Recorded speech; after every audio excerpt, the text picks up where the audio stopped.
right. Joined this morning by Colleen McIngalls, Director of Victim Services at the King County Prosecutor's Office. Thank you for joining me this morning. Thank you for having me. Big thing that we saw was that there's 15 domestic violence homicides here in King County so far this year.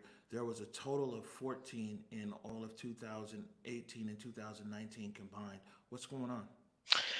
Yeah, so we're just seeing a lot more cases coming into our office, an increase in calls for domestic violence, responses by law enforcement to homes where families are struggling with domestic violence and victims are, at high risk for um, potential harm, and we're seeing this not only in our misdemeanor cases but now all the way up to our homicides and most serious assaults.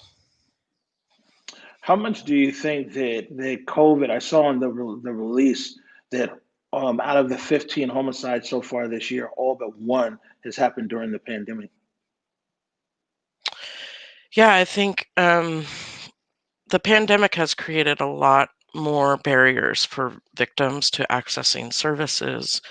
It takes domestic violence where there is already isolation. So there's already um, this, what we talk about as being power and control in the relationship, but it's basically capitalizing on that isolation. And then I think too is that there's a lot of stress in the home, financial stress, job stress. Families are struggling, and when families struggle and kids are in the house, it creates a lot of additional stresses. But domestic violence is really about a pattern of course of behavior and controlling powerful behavior, and so I think COVID and this pandemic is just highlighting those issues. Right. What are some of the resources that are out there for people that are experiencing domestic violence, especially now that you mentioned COVID? People might not necessarily be able to go to a court or in front of a judge directly. What are some of the resources that are there? Yeah, so there's fortunately here in King County, we have a lot of community-based resources, and we have resources spread across the county through community organizations like New Beginnings, LifeWire on the east side. On the south end, we have Domestic Abuse Women's Network, all organizations that assist domestic violence survivors. And then we even have organizations that focus specific on marginalized communities like Refugee Women's Alliance, API CHAYA, who serves the Asian and Pacific Islander community. And so there's a lot of different resources. I can also think about the Somali Family and Safety Task Force, also available. And so those are community-based resources. But as someone that works within the prosecuting attorney's office, we have, victim advocates that are responding to victims after an incident happens. 911 is called. We have a first appearance advocate that's going to be calling that victim right away and trying to connect them with these community resources. And we also have our Protection Order Advocacy Program, which has been providing advocacy for victims navigating the protection order process for over 30 years. And we've now been able to move that process virtual. So our staff are able to work with you remotely by phone and online to assist you in, filing that complicated paperwork, and then assist you with connecting to the clerk's office that actually has a virtual platform able for you to connect with a clerk in live time, process that paperwork, and get you kind of through the process.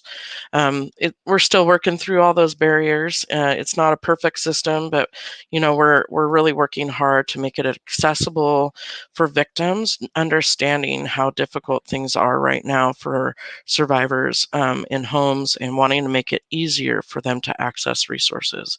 And The coalition against gender-based violence here in King County is really active and trying to get out in the community and get awareness out, as well as our state coalition has a lot of resources on their website for families, and especially because it's October, it's Domestic Violence Awareness Month, and so there's a lot of different information out there for families.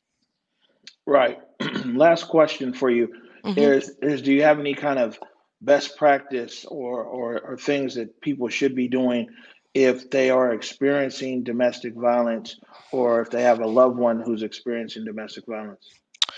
Yeah, so the Washington State Coalition Against Domestic Violence has created a family and friends guide, which is actually really detailed and provides a lot of information. But you want to be looking for your friends and family that may be more isolated, may not be connecting with you like they normally would be, given the parameters of COVID. Um, and I think you're going to be looking for them, really asking, if you're concerned, asking questions. How are you doing? How are the kids? What's been going on? And just really listening, validating that you believe them, that you understand what's going on, and then trying to stay connected with them, and let them know that they're not alone, and that if they want help, you can help them. Try and connect with some resources, and we can certainly provide that family and friend guide to you to put online with this posting. All right. Colleen McIngalls, Director of Victim Services, King County Prosecutor's Office. Thank you for joining us. Thank you.